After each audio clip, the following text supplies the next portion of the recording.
Hello বন্ধুরা, কেমন আছো? আশা করি ভালো আছো। আবারও নিয়ে চলে এলাম নতুন ভিডিও। ভালো লাগলে লাইক কমেন্ট করবেন আর ভিডিওটা পুরোপুরি দেখবেন। পুরোপুরি ভিডিওটা দেখবেন, টেনে টেনে দেখবেন না, তাহলে কিছুই বুঝতে পারবেন না। যাই হোক, আমি এখানে দেখতেই পাচ্ছি দোকানে আম নিয়ে নিয়েছি। আমগুলো বড় বড়, অবশ্য বাজার থেকে কিনে এনেছিলাম আম দুটো।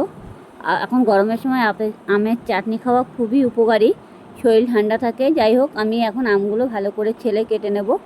নিয়ে আমগুলো আমি এখন জলে দিয়ে দেবো একটা পাত্রের মধ্যে করে। আমগুলো পাত্রের মধ্যে জলে দিতে হবে, না হলে যে কালো কালচিটে হয়ে যাবে, জলটা একটু মানে কোষ্ঠ ভাব হয়ে যাবে, কালো হয়ে যাবে। আমগুলো কেটে রেখে দিলে খালি খালি জলে দিলে পরে আমগুলো কালো হবে না, আর মানে আমগুলো সাদাই থাকবে। যাই হোক, আমি আমগুলো ভালো করে ছিলে নিয়েছিলাম। ছিলে নিয়ে আমি লম্বা লম্বা করে কেটে আমি জলের মধ্যে ভিজিয়ে রেখেছি। এবার আমি কড়াইতে জল দেব, দিয়ে তাড়াতাড়ি করে আমগুলো সিদ্ধ বসিয়ে দেব। এরকম আমার আমগুলো সিদ্ধ বসিয়ে দিয়েছি জলের মধ্যে দিয়ে। আমগুলো অলরেডি সিদ্ধ করে নিতে হবে ভালো করে। অনেকে প্রেশার কুকারতে দেয়, কিন্তু প্রেশার কুকারতে দিলে কি হয়, তাড়াতাড়ি হয়ে যায়। কড়াইতে দিলেও তাড়াতাড়ি হয়ে যায়, কাঁচা আম তো দেরি হবে না। কিছুক্ষণ ফুটলে পরে ঢেকে দিয়ে রেখে দিলে তখন আবার মানে সিদ্ধ হয়ে যায় পুরোপুরি আমগুলো। এভাবে আমগুলো দেখতেই পাচ্ছে, হালকা একটু লবণ দিতে হবে। লবণ দিয়ে ভালো করে সিদ্ধ করে নিতে হবে আমগুলো। আমি কিন্তু লবণ দিয়ে দিয়েছি, আপনারাও কিন্তু লবণ দেবে। অবশ্য আমের মধ্যে লবণ দিলে কি হয়, তাড়াতাড়ি সিদ্ধ হয়ে যায়।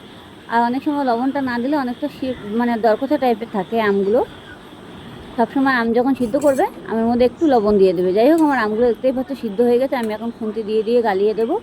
আম নামানোর কোনো দরকার নেই, আর আপনারা চাইলে যদি মনে করবেন নামিয়ে নেবেন, নিতে পারেন, কোনো অসুবিধে নেই। এবার আমগুলো আমি খুন্তি দিয়ে গালিয়ে দিলাম, দেখেছো অলরেডি আমগুলো আমার গলে গেছে। এবার আমি আমের টকটা আমি এবার একটা পাত্রে ঢেলে নেবো। অবশ্য লবণটা কিন্তু দিতে হবে ঠিকঠাকভাবে, দেখে নিতে হবে যে কতটা লবণ দিয়েছো কিনা। বেশি দেওয়া যাবে না, যেতেই হোক এটা মিষ্টি দেওয়া হবে তো, যার জন্য বেশি দেওয়া যাবে না। অল্প করে দিতে হবে যাতে পুড়ে না যায়। অল্প পুড়ে গেলে আমের টকটা ভালো লাগবে না তখন। মানে এই দেখো, লবণটা দিয়ে দিয়েছি। হালকা প্রথমে সিদ্ধ করার সময় অল্প একটু দিয়েছিলাম, এখন বেশি দেওয়া যাবে না। আর যেতেই হোক চিনি দেবো, সেই কারণে এবার এটাকে ভালো করে ফুটিয়ে নিতে হবে। অলরেডি তাড়াতাড়ি করে আমি আমের টকটা ঢেলে নিয়েছি। ঢেলে নিয়ে আমি কড়াই বসিয়ে দিয়েছি। কড়াইটাকে ভালো করে গরম করে নিয়েছি। নিয়ে আমি এবার একটু তেল দেবো। অল্প করে তেল দিতে হবে, বেশি তেল দেওয়া যাবে না, নাহলে তেলটা ভেসে থাকবে পুরো তরকারির মতো। আর বেশি তেল দিলে পরে মানে বাজে লাগবে একদম, মানে দেখতে। যাই হোক, আমি এখন সর্ষে ফোড়ন দেবো। আপনারা চাইলে পাঁচফোড়নও দিতে পারো, অসুবিধা নেই। সর্ষে যদি না থাকে, সর্ষে ফোড়ন দিলেও টেস্ট আলাদা হয়, পাঁচফোড়ন দিলে সে টেস্ট আলাদা হয়। এবার আমি সর্ষে ফোড়ন দিয়েছি। গ্যাসটাকে লো করে দিতে হবে, না হলে সর্ষেগুলো সব দৌড়াবে, ফোড়ার ভিতরে একটাও থাকবে না। এবার আমি আমের টকটা ঢেলে দেবো। এই অল্প অল্প করে ঢেলে দিতে হবে, যদিও কড়াইটা অলরেডি গরম হয়ে গেছে। ঢেলে দিয়েছি। ঢেলে দিয়ে আমি একটু হালকা হলুদ দিয়ে দেবো। বেশি হলুদ দেওয়া যাবে না, অল্প করে দিতে হবে কোনো রকম। যে দিয়ে দিয়েছি, এবার এটাকে ভালো করে একটু নাড়াচাড়া দিতে হবে। অলরেডি আমের টক করতে কিন্তু কোনো টাইম লাগে না, জাস্ট একটু সিদ্ধ করতে যেটুকু টাইম, তাছাড়া কোনো টাইম লাগে না, খুব সহজে হয়ে যায়। আর অতি অবশ্যই চেষ্টা করুন ঘরে বসে, খুব সহজ একটা রেসিপি। যাই হোক, আমার টকটা কিন্তু এবার ফুটে উঠে গেছে। এবার আমি চিনিটা দেবো। চিনিটা সেই বুঝে দেবেন, যতটা যেমন মিষ্টি খাবেন তেমন দিয়ে দেবেন মিষ্টিটা। আমাদের আবার একটু মিষ্টিটা বেশি লাগে। যাই হোক, একটু টক টক হালকা হালকা একটু টক টক থাকবে সেরকমভাবে দিতে হবে, যাতে পুরোপুরি মানে গুড় হয়ে যাবে সেরকম দেওয়া যাবে না, তাহলে কিন্তু আমের কোনো স্বাদ থাকবে না। যাই হোক, আমি চিনিটা দিয়ে দিয়েছি। এবার আমি এটাকে ভালো করে নাড়াচাড়া দিয়ে নেব।